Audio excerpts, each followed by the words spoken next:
Could the Delta team capture a medieval castle without air support, resupply options, or reinforcements? Modern technologies and tactics against stone walls, armored knights, and a centuries-old defense system.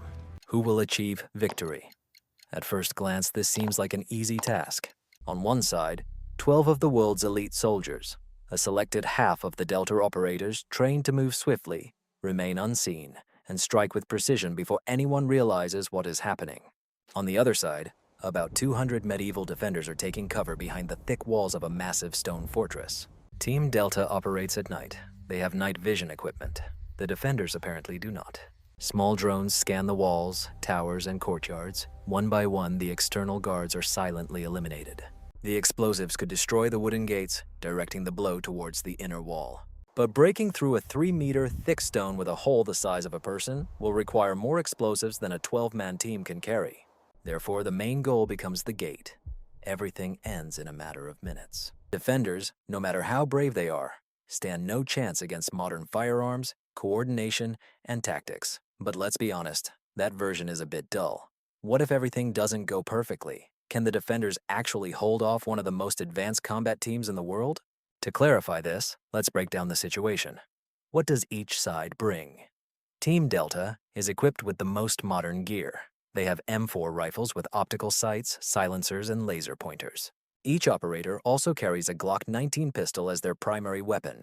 Add to this body armor, helmets, and night vision devices, and they are ready for anything. They also have grenades, flashbangs, and explosives for breaching doors or walls.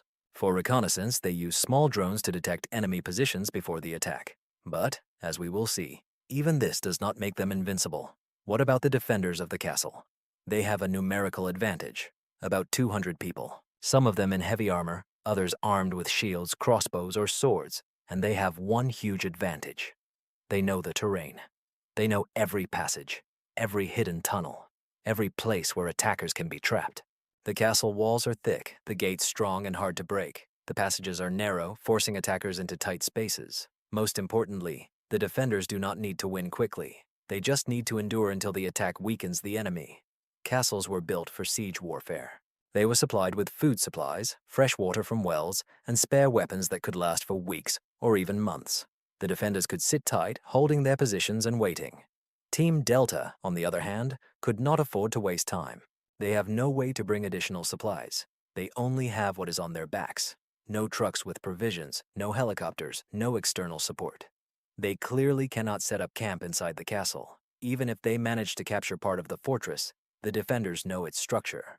They can attack at night, hide in secret tunnels, or regroup behind barricades. Delta team will need to search every room, tower, and corridor to sleep peacefully. But they lack the time, numbers, and resources for that. They will not be able to hold the fortress in the long term without fully capturing it. They need to either break the defenders' will or risk being surrounded, cut off from reinforcements, and slowly destroyed. This means their mission is all or nothing. Swift attack, capturing key points, undermining morale, otherwise the mission will fail. Delta team will likely approach at night, using drones to find weak spots, but the fortresses were designed to detect intruders. The guards patrol the towers, and even the slightest sound or movement can alert them.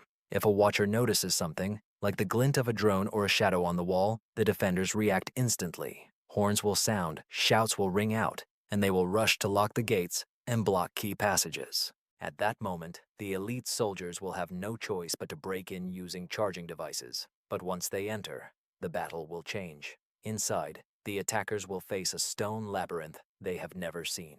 Winding corridors, steep staircases, and narrow passages slow their movement. Meanwhile, defenders can shoot crossbows through small gaps, drop stones or boiling water from above, set fires, block doors, or slip through secret passages to attack from behind. One misstep, a sudden collapse of the corridor, or a blocked exit could split Team Delta into 2 parts and leave them trapped. 12 people against 200. Even with modern gear, they will have to slow down, act cautiously, and cover all corners. In such conditions, injuries are almost inevitable. Crossbow bolts, falling stones, ambushes. Even with body armor, they cannot cover every point. The loss of 2 to 4 fighters would not be surprising news. Each loss complicates the mission, reduces firepower, and increases the risk of failure. Each Delta operator carries between 210 to 300 rounds for their M4 rifle, which is about 7 to 10 magazines. Reloading takes 2 to 3 seconds, but under pressure, it feels like an eternity. Their Glock 19 pistol holds 15 rounds in the magazine, plus 1 in the chamber. Reloading takes about 2 seconds. The defenders, in turn, reload slower, but remain in protected positions. Crossbows require about 20 to 30 seconds to reload. Longbows, if used, can shoot faster, about 6 to 8 arrows per minute, but they require training and skill, and it's not just a ranged weapon. Defenders can use heavy stones, boiling water, or hot sand, spears and pikes in narrow spaces, as well as swords, axes, or maces in close combat. Some fortresses even have hidden traps or walls that can be collapsed on attackers. So how does Delta adapt?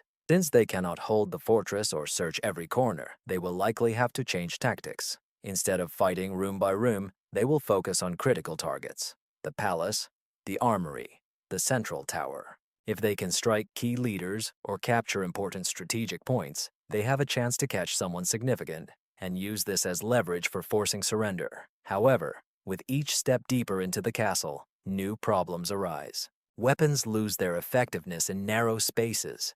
Every door can be a trap. Every staircase can be blocked. Defenders know every turn, can set up barricades, hold high positions, and ambush from unexpected angles. Above them, stones, spears, and bolts can fall. The longer the Delta squad remains in a difficult position, the worse the situation becomes. Fatigue accumulates.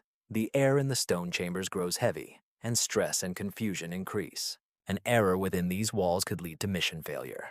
So, here's an important question. Who will win? If the Delta team acts quickly, stays alert, and keeps the defenders on edge, they will likely capture the castle. Their equipment, preparation, and tactics give them a significant advantage, but only if they act swiftly. If the defenders hold the line, close key points, and prolong the fight, the balance of power will shift. The Delta has no chance for reinforcements, no support, and no time for delays. They cannot hold the fortress if the matter is not resolved. They cannot bring fresh supplies. They cannot sleep safely until they achieve victory. Even the best fighters cannot advance indefinitely if they are outnumbered, surrounded, and slowly exhausted. In the end, it's not just a battle of weapons. It's a race against time. Or perhaps Team Delta will win, but find themselves trapped in the past, forced to rule a castle and build a modern kingdom with medieval tools and their automata.